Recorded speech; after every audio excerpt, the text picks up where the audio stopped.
I started out in hospice and home health, moved into critical care, education, and quality, and the spine program was incorporating all of those facets of healthcare into one program. So it just seemed like a natural transition. My name is Brea Kasson. So nursing is actually my second career.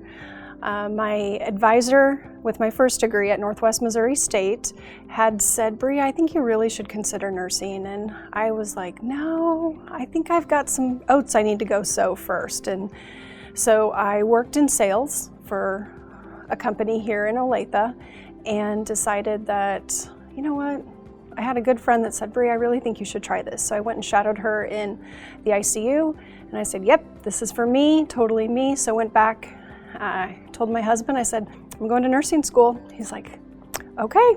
So I went to Avila University and that's where I got my bachelor's.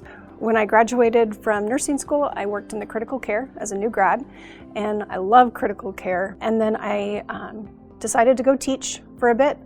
Love to teach, so I helped with onboarding new nurses here at Olathe and taught a bunch of cardiac classes. And then I found that I really liked patient outcomes.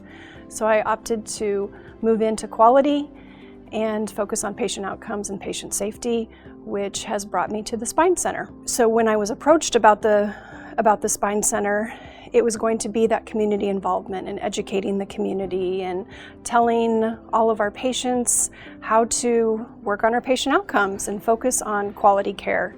And so it kind of combined all of my critical care, my education, and my quality experience into the Spine Center. So how I foresee interacting with the patients is I've helped schedule most of the patients on the phone over the last few months. And then in the clinic, I will be alongside, so we kind of joke elbow to elbow with the providers to hear what's being said in clinic, what the plan of care is. I will be a vital piece of that plan of care and following that plan of care. And if the plan of care does involve surgery, walking through that plan of care with the patient and what that's going to look like. So what excites me about the Spine Center is the patients, and it's going out into the community and seeing these patients be able to walk, to be without that chronic pain, and to have a quality of life. As I've talked with these patients on the phone, that's the one thing they all want is, I just want that quality of life again. I'm young, I have a life to live, I have young kids, and I'm ready for a change.